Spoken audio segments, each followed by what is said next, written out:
ചില്ലിമുള്ളം കാടുകളിൽ അല്ലലലം പാടി വരും തെന്നലേ തെന്നലേ. ചില്ലിമുള്ളം കാടുകളിൽ അല്ലലലം പാടി വരും തെന്നലേ തെന്നലേ. അല്ലിമലർക്കാവുകളിൽ വള്ളികളിൽ ഊയലാടും തെന്നലേ തെന്നലേ. അല്ലിമലർക്കാവുകളിൽ വള്ളികളിൽ ഊയലാടും തെന്നലേ.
ഹാളൊക്കെ ഒന്ന് വൃത്തിയാക്കിയിട്ടുള്ളതെന്ന് മാനേജർ സാർ എപ്പോഴും പറയുന്നതാണ്. പപ്പി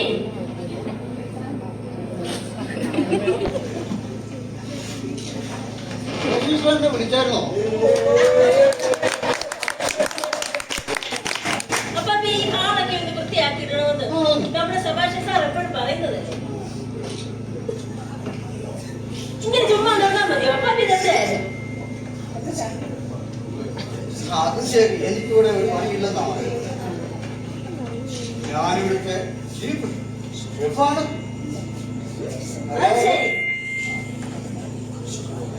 ഇതൊക്കെ പറയാ ഇന്നത്തെ കുക്കർ ഷോ തുടങ്ങിയോ?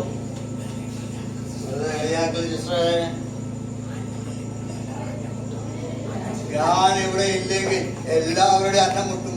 ശരിയല്ലേ? ഓ ശരിയാണേ. പിന്നെ എന്തെങ്കിലും സ്പെഷ്യൽ ഉണ്ടോ? എല്ലാം സ്പെഷ്യലല്ലേ. 10 പേർക്ക് 100 രുചിയാണ്. ഒരാൾക്ക് ഉപ്പ് വേണം, ഒരാൾക്ക് ഉപ്പ് വേണ്ട. ഒരാൾക്ക് മധുരം വേണം, ഒരാൾക്ക് മധുരം വേണ്ട. ഇങ്ങനെ പോകുന്നു. ഓ ഇതെല്ലാം അമ്മച്ചിമാർക്ക് കൊടുത്തിട്ട് അവർക്ക് പ്രഷറും ഷുഗറും എല്ലാം പിടിപ്പിക്കാനല്ലേ. പിന്നെ എനിക്ക് ആ സമയങ്ങൾ ഗുളിക മരുന്നും എല്ലാം കൊടുക്കണം. സാറ് ഇന്നൊരു പുതിയ അമ്മയെ കൊണ്ടുവരുന്നു. സ്വന്തം മോൻ നടു റോഡിൽ പാതിരാത്രി കൊണ്ട് ഉപേക്ഷിച്ച് പോയതാണ് പറഞ്ഞു കേട്ടത്. ഏതായാലും വരുമ്പോഴും കാണാം. അങ്ങനെ മക്കളെല്ലാവരും ഉപേക്ഷിച്ച് അമ്മമാരെല്ലാം എവിടെ അറിയോ? പൊട്ടനെ ചെട്ടി ചതിച്ചാൽ ചെട്ടിയെ ദൈവം ചതിക്കും. നമ്മുടെ ഐഷാമയല്ലേ ഇങ്ങോട്ട് വരുന്നത്? എന്താ രണ്ടുപേരും കൂടി ഒരു കച്ചേരി കൂടെ? ഐഷാമേ രാവിലെ കുളിയൊക്കെ പാസ്സാക്കിയോ? ഓ കുളിക്കാനും നനയ്ക്കാനും ഒന്നും തോന്നുന്നില്ലെന്ന്. എപ്പോഴും മോന്റെ കാര്യം തന്നെ അൽബിലും ഇങ്ങനെ തേങ്ങി വരികയാണ്.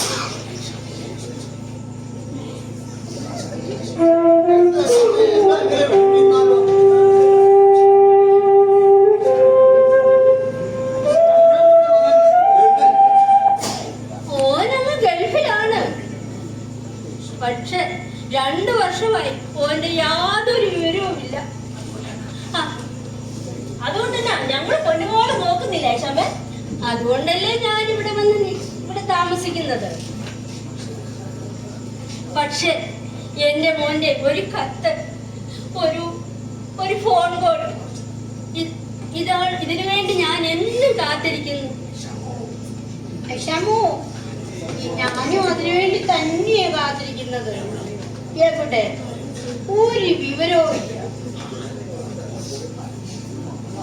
ഇപ്പോ കുറവുള്ളതായി.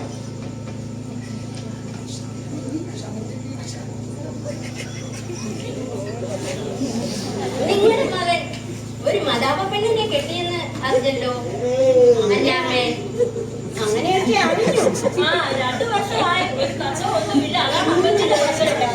അത് തന്നെയാ എന്റെയും പ്രശ്നം. കത്തുമില്ല, ഫോണുമില്ല, ഒരു വിവരവും ഇല്ല. സ്വന്ത് പ്രസവിച്ച അമ്മയ്ക്ക് മാത്രമേ ഈ വേർപാടിന്റെ വേദന അറിയുവാനും മനസ്സിലാക്കുവാനും കഴിയുള്ളൂ. അന്നാമേ മോനൊരു മദാമ പെണ്ണിനെ കെട്ടിയെന്ന് പറഞ്ഞില്ലേ? അങ്ങനെ കേട്ടു. പക്ഷെ അവരുടെ പാടാണ്. അത് തന്നെയാ ഞാൻ പറയുന്നത്. രക്ഷപ്പെട്ടവരും രക്ഷപ്പെടട്ടെ. എന്തെങ്കിലും ഫോണ് ശബ്ദോ വരികയാണെങ്കിൽ എന്നോട് ഒന്ന് പറയണേ. പറയാം. അതെ എനിക്കും പറയാനും. പറയാം, 2 പേരോട് പറയാം. എന്റെ മോനെ മാത്രമല്ല, അള്ളാ പഠിച്ചോനെ, ഈ അന്നാമ്മച്ചേട്ടനെയും മോനെയും കാത്തോളനെ. ആരും താമസമില്ലാത്തതിനാൽ എന്റെ വീട് ഞാൻ അംഗനവാടിക്ക് കൊടുക്കാൻ തീരുമാനിച്ചു. അതൊക്കെ പിന്നെ തീരുമാനിക്കാം. ഇപ്പൊ നമുക്ക് മരുന്ന് കഴിക്കാൻ സമയമായി.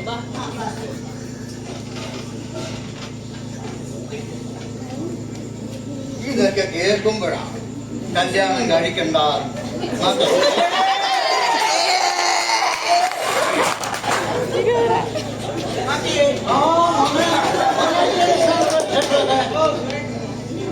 ചേട്ടായിയൊക്കെ എന്നാ പറയുന്നു?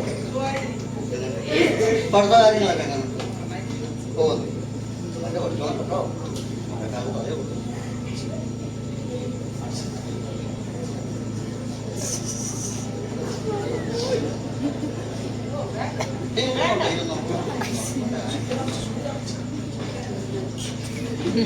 പറഞ്ഞേക്കണേ. ഓക്കെ.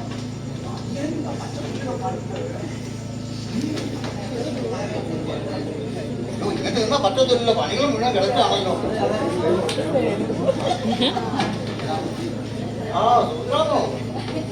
എന്തൊക്കെയുണ്ട് വിശേഷങ്ങളുണ്ട്? ഓ, ആ മുറിയിൽ ഇരുന്നിട്ട് ഭയങ്കര അസ്വസ്ഥത. ഇവിടെ വന്ന് കുറച്ചു നേരം ഇരിക്കാന്ന് വിചാരിച്ചു. അതിനെന്താ കുടിക്കാൻ വല്ലത്? ഓ, വേണ്ട. എങ്ങനെയാണ് അകത്തേക്ക് ആ, വേണ്ട. കുടിക്കാനൊന്നും വേണ്ടല്ലോ.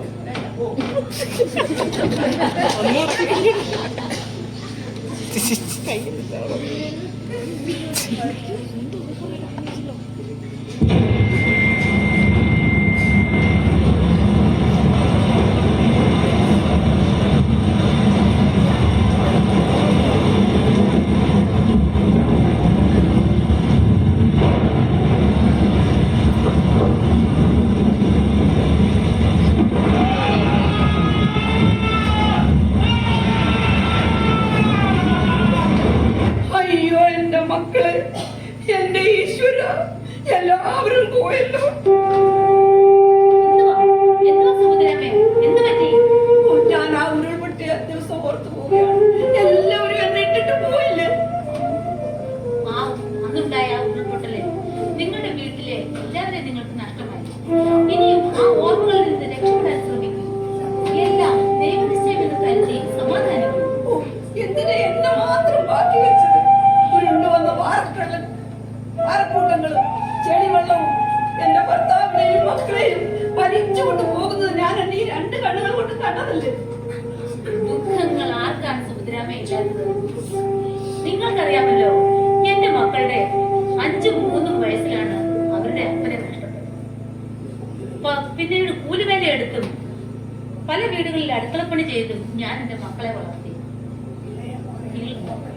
ഇളയമനേതോ ഹോട്ടലിൽ നിൽക്കുവാണെന്നല്ലേ പറഞ്ഞത്? അതെ, അതുകൊണ്ട് അവൻ കഷ്ടിച്ച് അവന്റെ കാര്യങ്ങൾ നടന്നു പോകുന്നു. എങ്ങനെയുണ്ട്? അവന് യാതൊരു മാറ്റവുമില്ല. ഏതാണ്ട് ലഹരിയൊക്കെ ഉപയോഗിച്ച് നടക്കുക.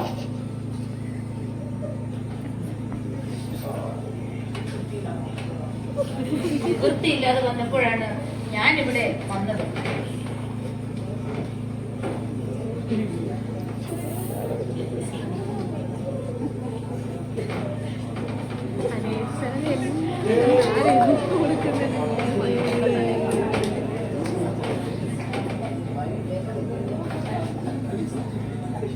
ഞാൻ നിങ്ങൾക്ക് ഒരു പുതിയ കൂട്ടുകാരെ കൊണ്ടുവന്നു.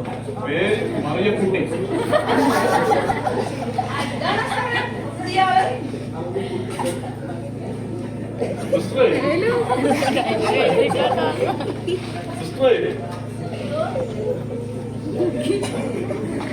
പുതിയൊരു കൂട്ടുകാരിയാണ്, നമ്മുടെ കുടുംബാംഗമാണ്. ഇവരെ കൂടെ കാര്യങ്ങൾ ശ്രദ്ധിക്കണം. ഇത് സുഭദ്ര അമ്മ, ഇത് മേരിക്കുട്ടി. എന്തെങ്കിലും ചോദിച്ചു സിസ്റ്ററെ, നമ്മുടെ പുതിയ കുടുംബാംഗമാണ്. മറിയക്കുട്ടി എന്താണെന്ന് വിട്ടാതിരിക്കുന്നത്? ഇല്ലെങ്കിൽ എല്ലാവരും പരിചയപ്പെടും.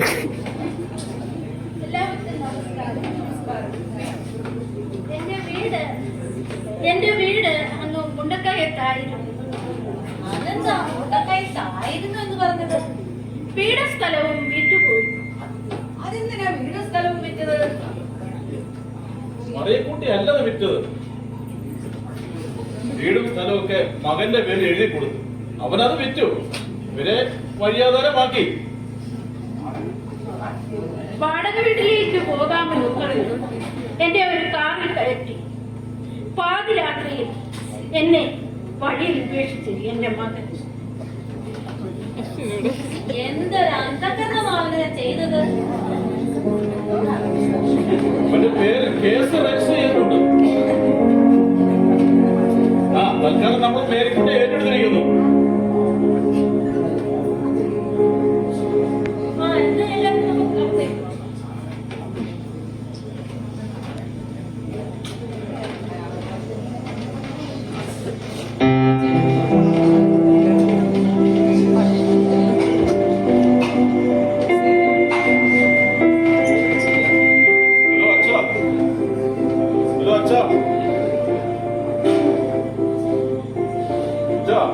സുഖമാണോ? സബാസ്റ്റിനാ വിളിക്കുന്നത്.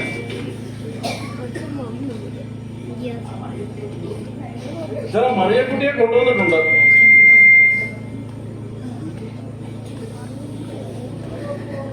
ലീഗലായിട്ടുള്ള നടപടികളൊക്കെ പൂർത്തീകരിച്ചു.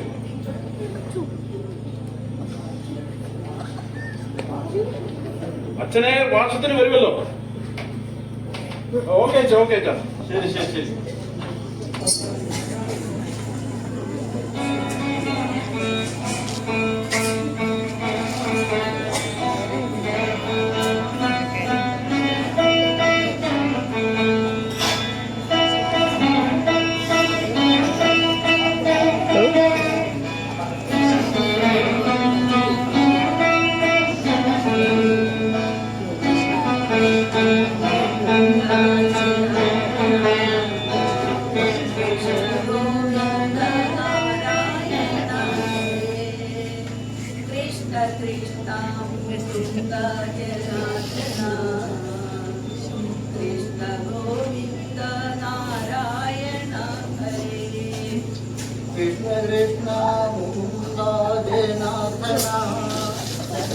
ഗോവിന്ദ നാരായണ ഹരേ.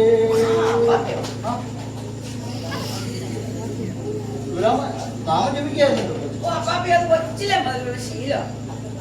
അതെന്താണ് ഈ ശ്രീമാലല്ലേ?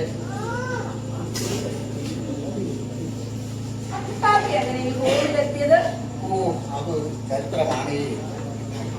8ാം ക്ലാസ്സിൽ പഠിക്കുമ്പോൾ ഒരു അപകടത്തിലേക്ക് അച്ഛനും അമ്മയും മരിച്ചു. പിന്നെ ചേട്ടച്ചാരാണ് സംരക്ഷണം. അങ്ങനെ ഇരുന്ന സമയത്താണ് ഈ ഭൂമി ഞാൻ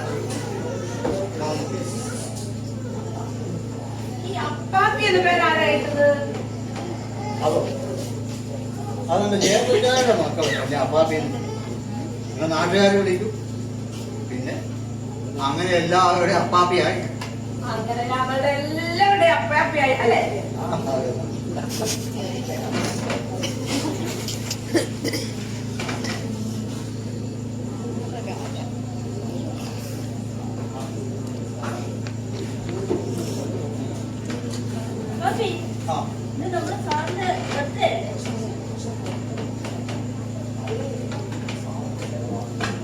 അതെ, ഇന്ന് നമ്മുടെ സാറിന്റെ ചെലവാണ്.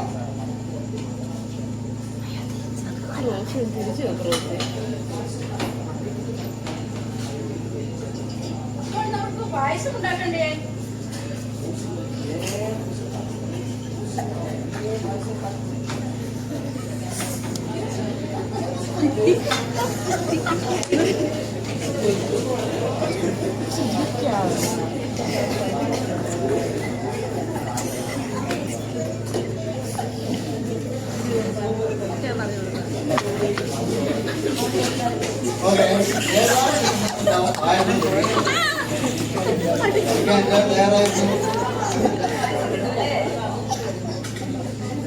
എന്റെ പ്രശ്നം എന്താ നോക്കട്ടെ? പ്രശ്നമില്ല.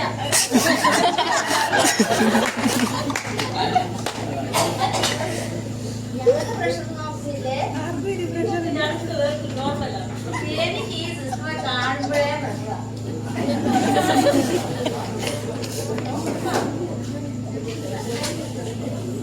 വെറുതെ ടെൻഷൻ അടിക്കണ്ട. നമുക്ക് ആർക്കും പ്രഷറും ഇല്ല, ഷുഗറും ഇല്ല, ഒന്നുമില്ല.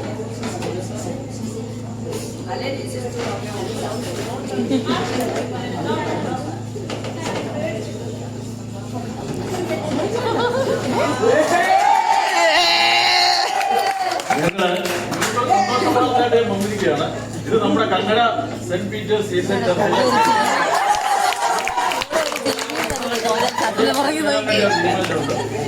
നിങ്ങളുടെ വാർഷികത്തോടനുബന്ധിച്ച് ഞങ്ങളെ കന്നഡ CSA എല്ലാവർക്കും നമസ്കാരം. നിങ്ങൾക്ക് എല്ലാവർക്കും ഓരോ ഗിഫ്റ്റ് ഞങ്ങളുടെ പള്ളിയുടെ വകയായിട്ട് ഞങ്ങളുടെ അച്ഛൻ തന്നുകൊണ്ടാണ്, സന്തോഷം ഞങ്ങൾക്ക് തന്നുകൊണ്ടാണ്. ബാക്കിയൊക്കെ നമ്മുടെ ഓഫീസിൽ കൊടുത്തേക്കാം, കേട്ടോ. ബാക്കിയെല്ലാം ഓഫീസിൽ കൊടുത്തേക്കാം. എല്ലാവർക്കും നന്മ വരട്ടെ എന്ന് പ്രാർത്ഥിക്കുന്നു.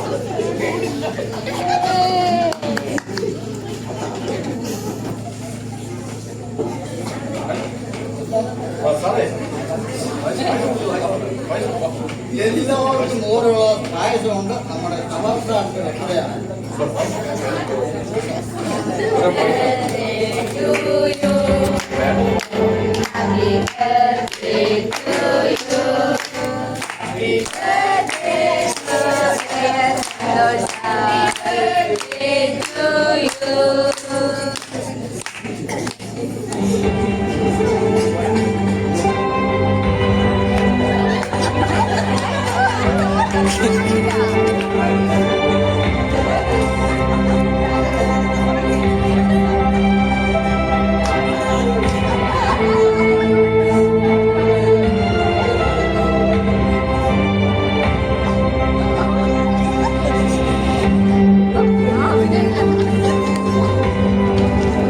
എല്ലാവർക്കും ഞങ്ങളുടെ കന്നഡ CSA സഭയുടെ എല്ലാവരും നന്ദി അറിയിക്കുകയാണ്. ഞങ്ങൾ ഇടയ്ക്ക് ഇനിയും വീണ്ടും വരും. ഓക്കെ.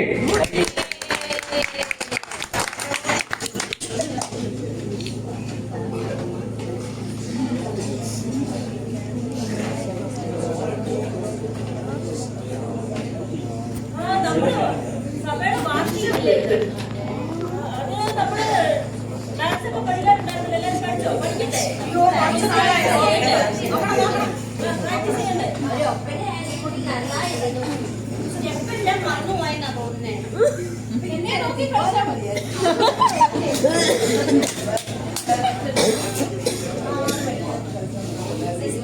കഴിവുകളൊക്കെ മറന്നുപോയി. എല്ലാവരും ഞാൻ പറഞ്ഞതുപോലെ തന്നെ സിസ്റ്ററെ, ആ ഫോണിലോട്ട് ആ പാട്ട് അങ്ങോട്ട് തിരിച്ച്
നടുമുളുക്കിയെന്നാ തോന്നുന്നത്. പണിയാകാതിരുന്നാ മതിയായിരുന്നു.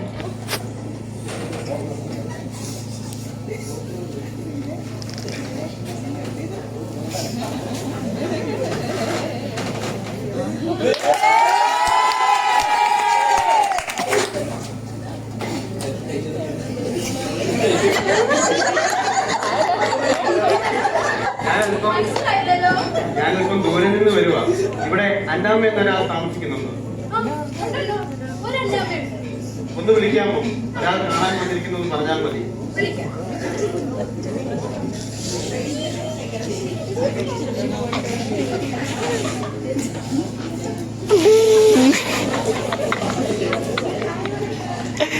ഇവിടെ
കൊണ്ടുവന്നിട്ടുണ്ടോ?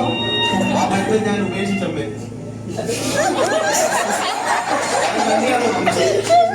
ഇനി ഞാൻ തിരിച്ചു പോകുന്നില്ല. മോൻ ഇപ്പോൾ വരാൻ വല്ല കാര്യമുണ്ടോ? അമേരിക്കൻ പ്രസിഡന്റ് ഡൊണാൾഡ് ട്രംപ്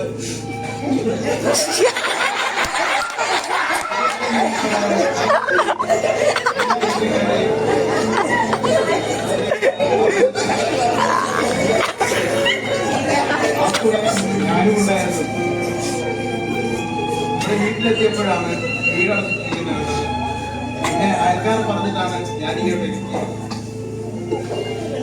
തിരിച്ചു വന്നു നിനക്കൊരു വേലയും കൂലിയില്ലാതെ നീ എങ്ങനെ ജീവിക്കും?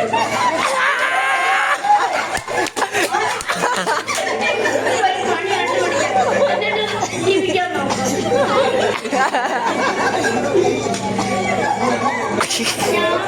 ഞാൻ നിനക്ക് വരുന്നില്ല. നീ തിരിച്ചു വെക്കോ, ഞാൻ വീട്ടിലെ താക്കോൽ എടുത്തുകൊണ്ട് വരാം. അവിടെ താമസിക്കും.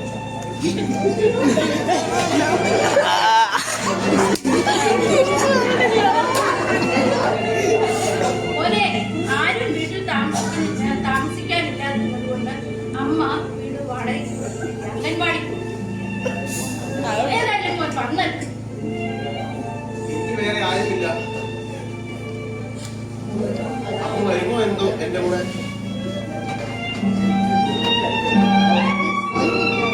മോനെ, വീടിന്റെ താക്കോൽ ഞാൻ നിന്നെ ഏൽപ്പിക്കുകയാണ്. ഏതായാലും നീ വന്നല്ലേ, എന്തെങ്കിലും ഒന്ന് കഴിച്ചിട്ട് പോകാം. അപ്പൊ അമ്മ വരുന്നില്ലേ എന്റെ കൂടെ? ഞാൻ തൽക്കാലം വരുന്നില്ല. നീ ഒരു ജോലി തേടി കണ്ടുപിടിച്ച് ചെല്ല്, നീ ജീവിക്കും. ചെല്ല്, ഞാൻ അമ്മ എപ്പോഴും നിനക്ക് വേണ്ടി പ്രാർത്ഥിച്ചോളാം. നീ രക്ഷപ്പെട്ട് കാണാൻ വേണ്ടിയാണ്. മോനെ, അമ്മയ്ക്ക് ഇവിടെ ഒരു കുഴപ്പവുമില്ല. ഞങ്ങൾ എല്ലാവരും ഇവിടെ അമ്മേ, ചെല്ല്, നീ ചെല്ല്. ധൈര്യമായിട്ട് നോക്കൂ. അമ്മയുടെ പ്രാർത്ഥന എപ്പോഴും കൂടെ ഉണ്ട്. ചെല്ല്.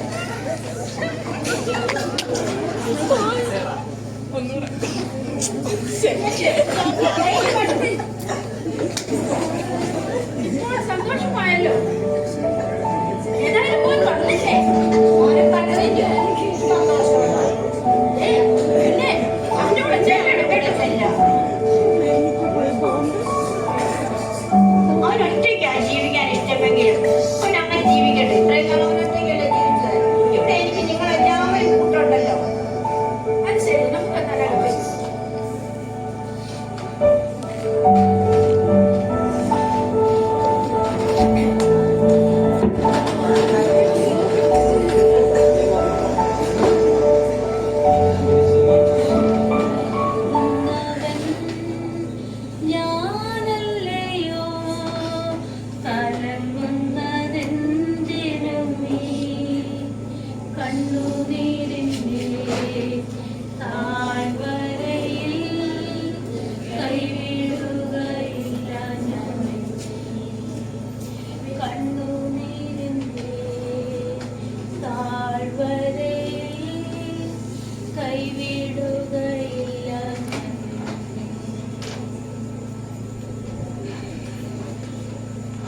മക്കളെ, നിങ്ങളുടെ അമ്മയപ്പന്മാരെ കർത്താവിൽ അനുസരിപ്പിക്കും.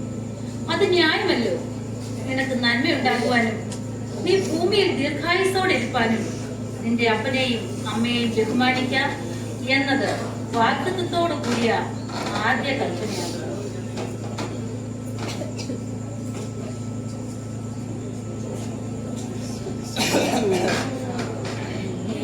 നൈവിനോ, എന്താണ് മോനെ പറഞ്ഞത്? അതെന്നാ എനിക്കിവിടെ വരാൻ പറ്റത്തില്ലേ? ഇവിടെ വിലക്കൊന്നും ഏർപ്പെടുത്തിയിട്ടൊന്നുമില്ലല്ലോ. അതിന് ഞാനൊന്നും പറഞ്ഞില്ലല്ലോ മോനെ. മോനെ ഒന്നും വിളിച്ചിട്ട് കാര്യമൊന്നുമില്ല. ഞാനിവിടെ പല പ്രാവശ്യം ഫോൺ വിളിച്ചു. ഇവിടെ എന്നാ ഫോൺ എടുക്കാന്? നീ വിളിക്കുന്നതൊന്നും നല്ല കാര്യത്തിനല്ലല്ലോ. അതുകൊണ്ട് ഞാൻ പറഞ്ഞിട്ട് തന്നെ എനിക്ക് ഇച്ചിരി പൈസയുടെ ആവശ്യമുണ്ട്. ഇത് തന്നെയാ ഞാൻ പറഞ്ഞത്. വൃദ്ധസദനത്തിൽ ജീവിക്കുന്ന എനിക്ക് എവിടുന്നാണ് ആ കാശ്? ഇത് നിങ്ങളുടെ സ്ഥിരം പദ്ധതിയല്ലേ? കാശ് തരാൻ വേറെ വകുപ്പുണ്ടല്ലോ. എടാ മോനെ, നിന്റെ 5-ാമത്തെ വയസ്സിൽ നിന്റെ അപ്പൻ മരിച്ചതാ. അന്ന് തുടങ്ങിയ ആ കഷ്ടപ്പാട് എനിക്ക് ഇന്നും തീർന്നിട്ടില്ല. നിങ്ങൾ കൂടൊന്നും പുരാണിക്കൊന്നും വേണ്ട. ഞാനും കഷ്ടപ്പെട്ട് തന്നെയാണ് ജീവിക്കുന്നത്. എന്തിനാണ് ആ കഷ്ടപ്പെടുന്നത്? നേരെ ചൊവ്വേ ജീവിച്ചിരുന്നെങ്കിൽ ഇന്ന് നീ നല്ല നിലയിൽ എത്തുമായിരുന്നില്ലേ? അതെങ്ങനാ കണ്ട ഗുണ്ടകളുടെയും ലഹരി മരുന്നുകാരുടെയും കൂടെയല്ലേ കൂട്ട്? നിങ്ങൾ എന്നെ നന്നാക്കാനൊന്നും നോക്കണ്ട. എനിക്കെതിരെ കുറെ ലഹരി ബന്ധ കേസുകളുണ്ട്. അതിലെ സകലവും കള്ളക്കേസുകളാണ്. കേസിന്റെ ആവശ്യങ്ങൾക്ക് എനിക്ക് കുറച്ച് സാമ്പത്തികമാണ്. കാശ് എവിടെ നിന്നുണ്ടാക്കാനാ? വീടിന്റെ ആധാരം ഇതാ. ഞാൻ കാശ് ഉണ്ടായിക്കോളാം. അത് പറ്റില്ല. നിനക്ക് കുറെ കാശ് ഞാൻ വീട് സ്ഥലങ്ങൾ വിറ്റ് തന്നിട്ടുണ്ട്. ഇനി ഇളയൊരുത്തനില്ലേ, അവനും വേണ്ടടാ ഒരു ജീവിതം. അവൻ ഞാൻ ജയിലിൽ കിടന്ന് ചാകണമെന്നാണ് നിങ്ങൾ പറയണത്. എടാ മോനെ, ദൈവഹിതമല്ലാത്ത വഴിയിൽ പോയാൽ വരുന്നതെല്ലാം അനുഭവിക്കേണ്ടി വരും.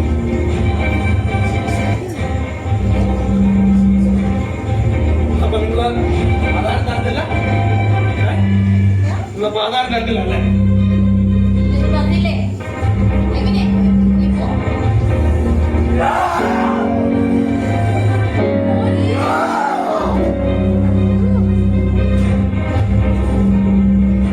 ആധാരം ചോദിച്ചാൽ നിങ്ങൾ ആധാരം തരത്തില്ലല്ലേ?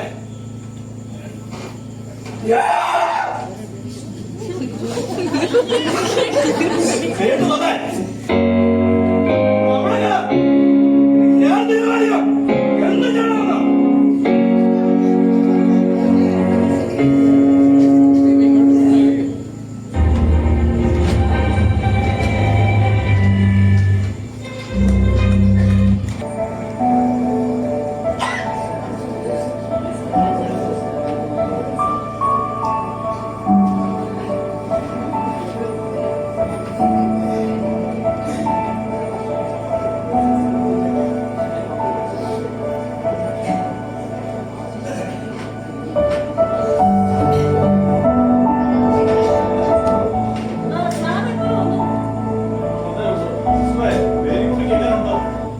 കുറവുണ്ട്.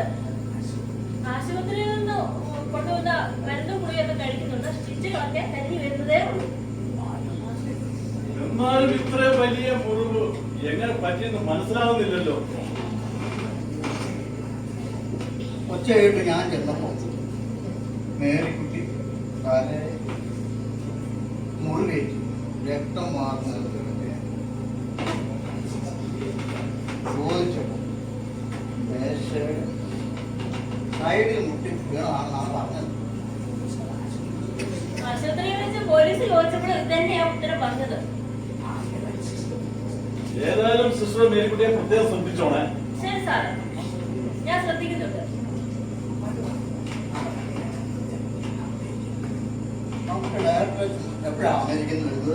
അച്ഛൻ നെടുമ്പാശ്ശേരി വന്നിട്ടുണ്ടെന്ന് അറിഞ്ഞത്. ഉടനെ എത്തൂ. നിങ്ങൾ വയ്ക്കോ, നിങ്ങളുടെ ജോലി ചെയ്യൂ.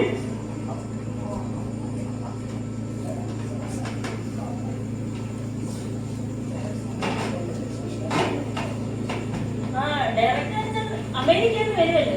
എല്ലാവർക്കും നല്ല കൂട്ടുവരെ ഉണ്ടോ? ആ എന്റെ ഡിപ്പാർട്ട്മെന്റ് അത് ഞാൻ ഓക്കെ.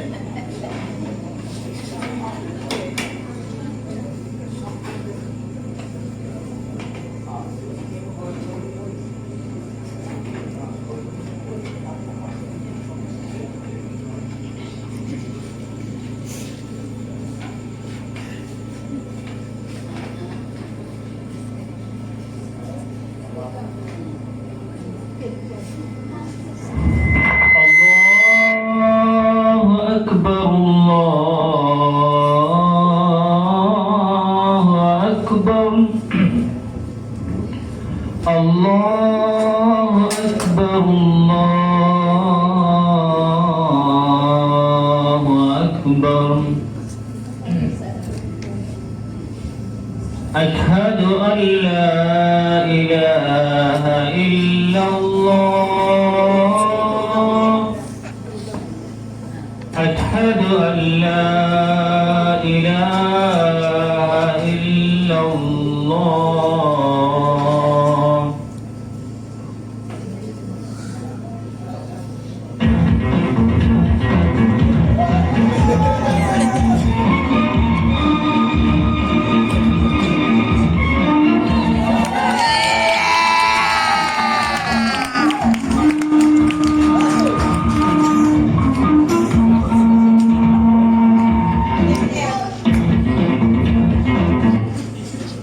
നിസ്കരിച്ചോളൂ. ഞങ്ങളുടെ വീട്ടിൽ കൊള്ളാം. സാരമില്ല. ആരാ മനസ്സിലായില്ലല്ലോ? ഞങ്ങൾക്ക് ഇവിടെ താമസിക്കുന്ന ഐഷാമ എന്ന വ്യക്തി എന്ന് പറഞ്ഞു. അത് ഞാൻ തന്നെ. ഞാനാണ് ഐഷാമ്മ. ഓഹോ, അത് ശരി. നിങ്ങൾ സിനാജാമ്മേനെ? അതെ, എന്റെ മോനാണ് സിനാജ്. എന്താണ് സാർമാരെ കാര്യം? ഇവിടുത്തെ മാനേജർ സാറിനെ വിളിച്ചേ. മോഹൻ, ഞാൻ ഐഷാമ്മയുടെ മുടി എടുക്കുമ്പോൾ താങ്കൾ ഐഷാമ്മയുടെ മുടി ശ്രദ്ധിക്കണം. Okay sir.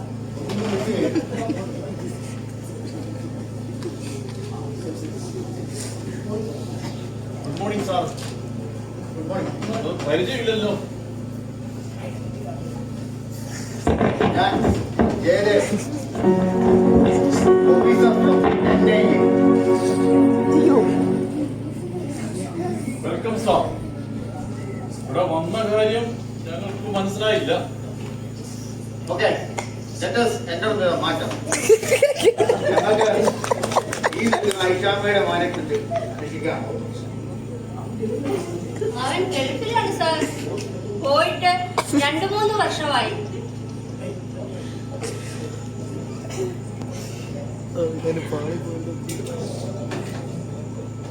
താങ്കൾക്ക് ഇയാളെ പരിചയമുണ്ടോ?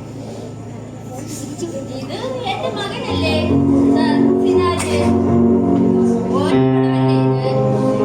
ഇവനാണ് സാർ ഗൾഫിലാണെന്ന് ഞാൻ പറഞ്ഞത്. സാർ, ഇവരുടെ മുടി ഒന്ന് സെർച്ച് ചെയ്യാം. അതിനെന്താ പെർമിഷൻ തന്നിരിക്കുന്നല്ലോ. Mohan, go and search.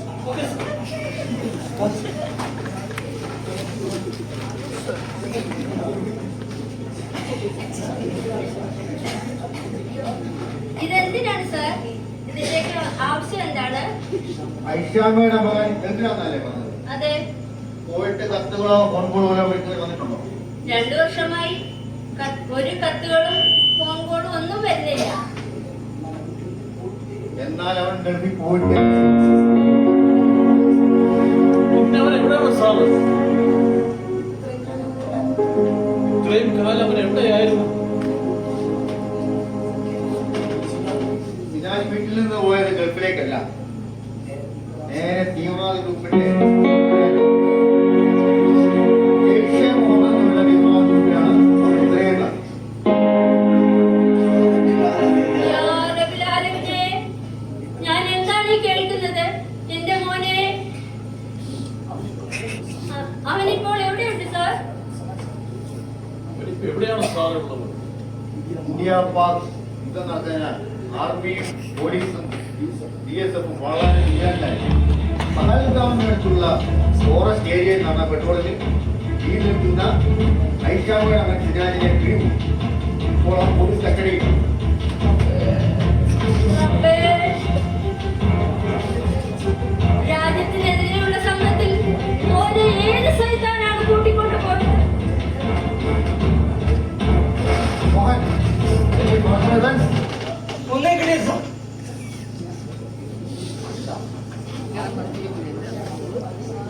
അതെങ്ങനെയാ? മകനുമായിട്ട് വളരെ കാലം ബന്ധമൊന്നുമില്ലല്ലോ. ഐഷാം, രാജ്യത്തിനോ നിങ്ങളുടെ മകൻ ഇപ്പോൾ ജയിലിൽ കിടക്കുക.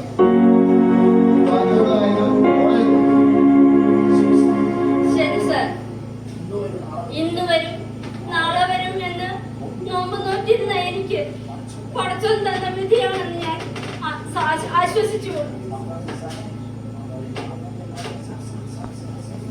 മാതാവിനെയും മാതൃ രാജ്യത്തെയും സ്നേഹിക്കാത്ത നിങ്ങൾ എന്താണെന്ന് വെച്ചാൽ നിങ്ങൾ ചെയ്തോളൂ.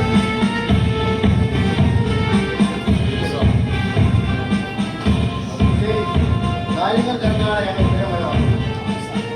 അപ്പോൾ മനസ്സും ഞങ്ങൾ വേണ്ടേ? Thank you for the support. Okay sir, see U.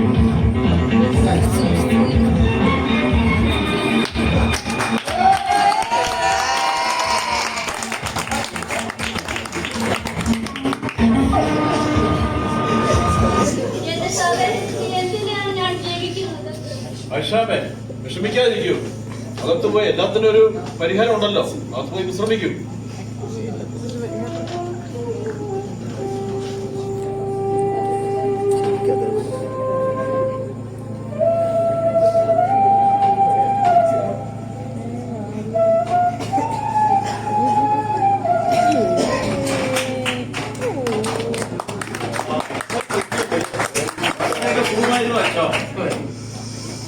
ഒരു കുഴപ്പമില്ല, സുഖമായി.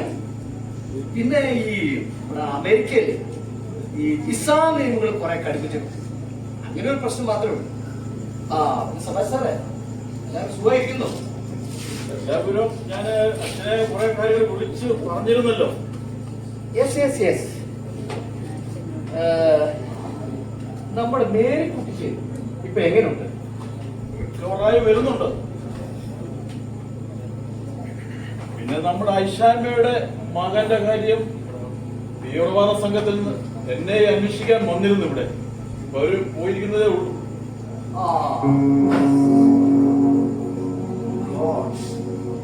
കാര്യങ്ങളപ്പോ അവിടെ വരികയല്ലേ.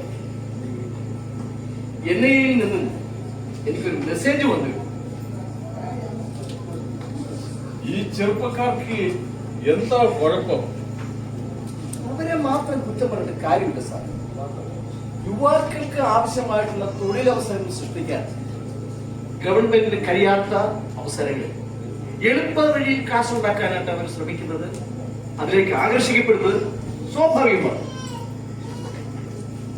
പക്ഷേ അങ്ങനെയല്ലല്ലോ. അവര് മാതാപിതാക്കളെ സംരക്ഷിക്കുന്നില്ല. അവരിതെല്ലാം മറന്നു പോകുന്നു. റേപ്പയുടെ കാര്യത്തിലൊക്കെ അത് യാഥാർത്ഥ്യമാണ്. പക്ഷെ നമുക്ക് ഈ പരിഷ്കൃതമെന്നോ അല്ലെങ്കിൽ മുതലാളിത്തമെന്നോ വിശേഷിപ്പിക്കാവുന്ന രാജ്യങ്ങളിലൊക്കെ പ്രായമായവര് സീനിയർ സിറ്റിസൺ എന്ന ലേബൽ ഉൾപ്പെടുത്തി അവരുടെ കാര്യങ്ങളെല്ലാം സർക്കാർ ഏറ്റെടുക്കുകയാണ്. പക്ഷേ ഇവിടെ അങ്ങനെയല്ല. നിയമവും ചട്ടങ്ങളും ഗവൺമെന്റും ഒക്കെ അതിനെതിരായിട്ടാണ് ഇവിടെ. ശരിയാണ് സാറേ. നമ്മുടെ ഈ സ്നേഹാലയത്തിന്റെ ഭാവി പോലും ആശങ്കയില്ല. ഈ അമ്മച്ചിമാരെ ഞാൻ ദൈവത്തിന്റെ കരങ്ങളിൽ അർപ്പിച്ച് ഓരോ ദിവസവും പ്രാർത്ഥിച്ചുകൊണ്ടിരിക്കുകയാണ്.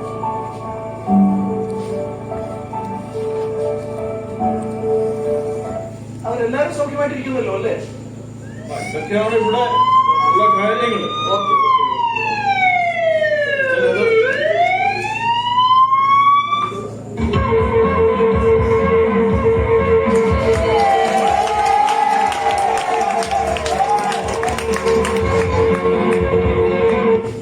നമസ്കാരം ഫാദർ. ഞാൻ പോലീസ് ഇൻസ്പെക്ടർ പോൾസൺ. പരിചയപ്പെട്ട് ഫാദറിനെ ഇതുവരെ പരിചയപ്പെട്ടിട്ടില്ല. ഞാൻ ഫാദർ ജോൺ ജോസഫ്, ഈ സ്ഥാപനത്തിന്റെ ഡയറക്ടർ. ഇതിനു മുമ്പ് സാർ വന്നപ്പോൾ അച്ഛൻ അമേരിക്കയിലായിരുന്നു. അതെ ഫാദർ, ഞാനിപ്പോൾ വന്നത് മേരിക്കുട്ടിയുടെ കേസുമായി ബന്ധപ്പെട്ടില്ല. മേരിക്കുട്ടിയുടെ കേസുമായിട്ട് ബന്ധപ്പെട്ട് സാറേ, ഈ മേരിക്കുട്ടിയുടെ കേസുമായിട്ട് ബന്ധപ്പെട്ട് എന്തെങ്കിലും പുതിയ ഇഷ്യൂ ഉണ്ട്? പുതിയതെന്ന് പറയാൻ പറ്റില്ല, റിലേറ്റബിളാണ്. മേരിക്കുട്ടിയുടെ തലയ്ക്ക് പരിക്കേറ്റതുമായി ബന്ധപ്പെട്ട് എനിക്കിവിടെ ഉള്ളവരെ ഒന്ന് ചോദ്യം ചെയ്യും. ഇതൊന്നും സാഹചര്യം എന്തിനാണ് സാറേ അവരോടൊക്കെ ചോദിക്കുന്നത്? കുട്ടി നിലത്ത് വീണ് തലമുട്ടി ആശുപത്രിയിലായി. അതിനെതിരെ ആവശ്യമുണ്ടോ സാർ? സാർ അവരൊന്ന് വിളിക്കും പ്ലീസ്. മേരിക്കുട്ടിയുടെ കേസ് ഒരു ടേണിംഗ് പോയിന്റിലല്ല. It was not an accident. It was a case of അതേ ഫാദർ, മേരിക്കുട്ടിയുടെ മൂത്ത മകൻ അവരുടെ തല അടിച്ചു പൊട്ടിച്ചത്.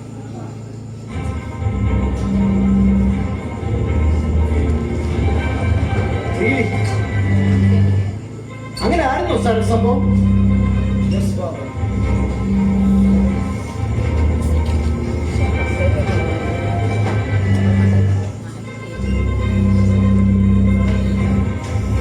സാറേ,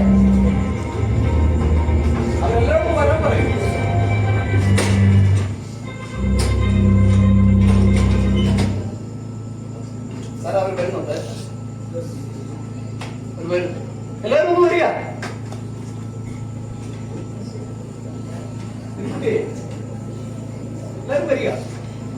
മേരിക്കുട്ടി ഒന്ന് സൂക്ഷിച്ചോളണേ.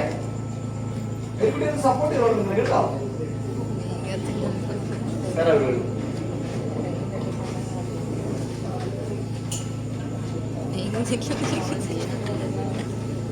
നിങ്ങൾ ഇങ്ങോട്ട് നീങ്ങിക്ക്. സാറിനെ കാണണ്ടേ? ബാക്കി അവരുടെ അക്ഷരമൊക്കെ എന്ത് ചെയ്യാം അവിടെ? ഒരു കേസ് അതിന്റെ കാര്യത്തിൽ എന്തോ ചോദിക്കാൻ പോലീസ് ഓഫീസർ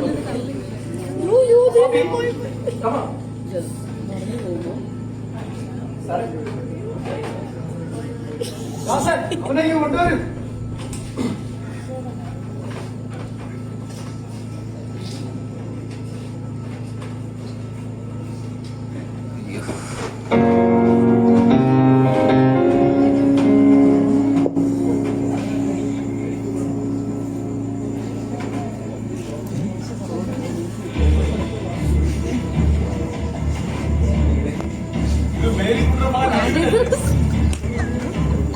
മേരിക്കുട്ടിയുടെ മൂത്ത മകൻ അങ്ങനെയല്ലേ മേരിക്കുട്ടി?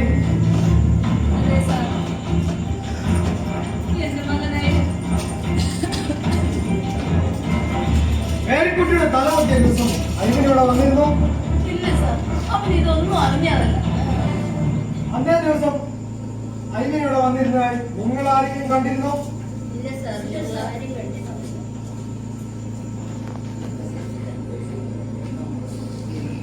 പപ്പി സാർ വന്ന് കണ്ടില്ലേ? നിങ്ങളെ കൂടെ ഉണ്ടായിരുന്നല്ലോ. എന്താ നടന്നു അപ്പാപ്പിക്ക് അറിയാമോ എന്ന് പറഞ്ഞു. മേരിക്കുട്ടിയുടെ ശബ്ദം കേട്ട് ഞാൻ ഹോസ്പിറ്റലിൽ ഇരുന്നപ്പോ തലമുട്ട് രക്തത്തിൽ കിടക്കുന്ന ആളെ കാണും.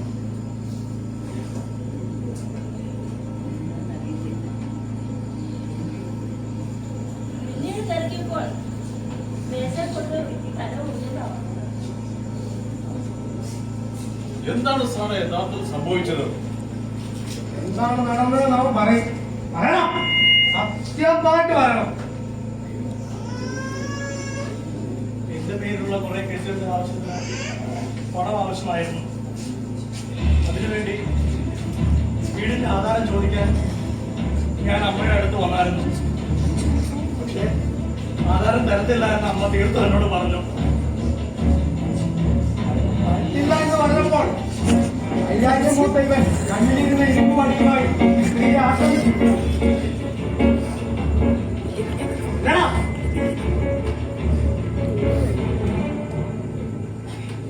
അതെ,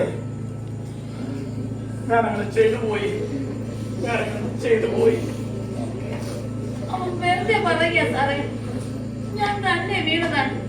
മേരിക്കുട്ടി മകനോടുള്ള സ്നേഹ നിമിത്തം സത്യം മറച്ചു വെക്കാൻ ശ്രമിക്കണ്ട. ഉള്ള കാര്യം ഉള്ളതുപോലെ അങ്ങനെ ഞാൻ പറയുന്നത്. ഏതായാലും പോലീസ് കേസാണ്. ഞങ്ങളൊന്നും കണ്ടില്ല സാർ. ഞങ്ങൾ കണ്ടിട്ടുണ്ടെങ്കിൽ പറയുമായിരുന്നു. അതിനെ സമ്മതിച്ചല്ലോ. പിന്നെ നിങ്ങൾക്ക് എന്താണ്? സാർ ഇനി എന്താണ് ചെയ്യുക? അവർ പറയും. അറിയാതെ എവിടെ പോകാൻ? മേരിക്കുട്ടി, നിങ്ങളുടെ ഇളയ മകൻ ഇപ്പോൾ എവിടെയാണ്? അവനൊരു ഹോട്ടലിൽ നിൽക്കുക സാറേ. ശരിയാണ്, അവൻ അവിടെ ആ ഹോട്ടലിന്റെ അടുത്ത് ഏതൊരു മുറിയിലാണ് സാർ താമസം. അതെ, അവിടെയും ഇവൻ പോയിരുന്നു.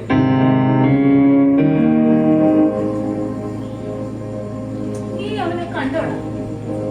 നിനക്ക് കാശ് തരാനായി ഞാൻ അവന്റെ കയ്യിൽ ആധാരം ഏൽപ്പിച്ചിരുന്നു.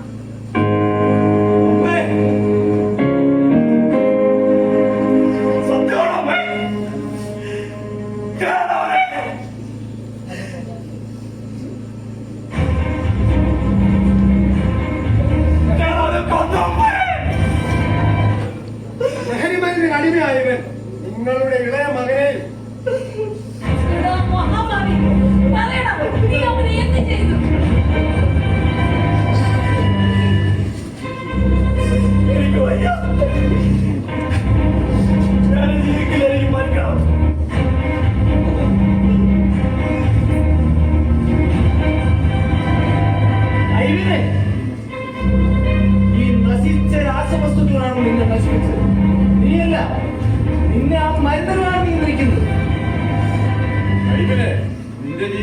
ചോറായല്ലോടാ.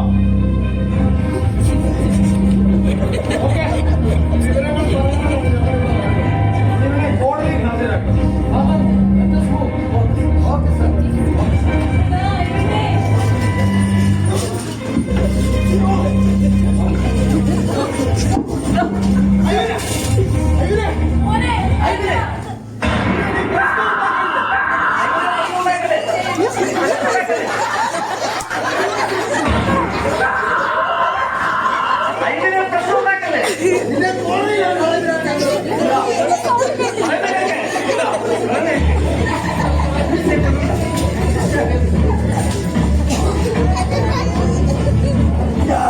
എനിക്ക് മരിക്കണം.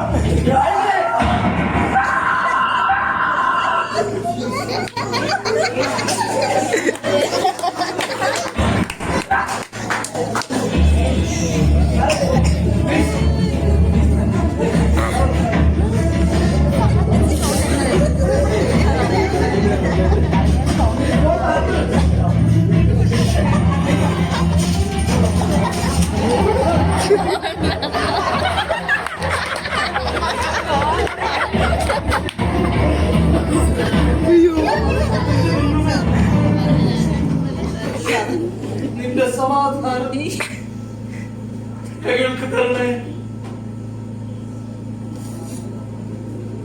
ദൈവമേ.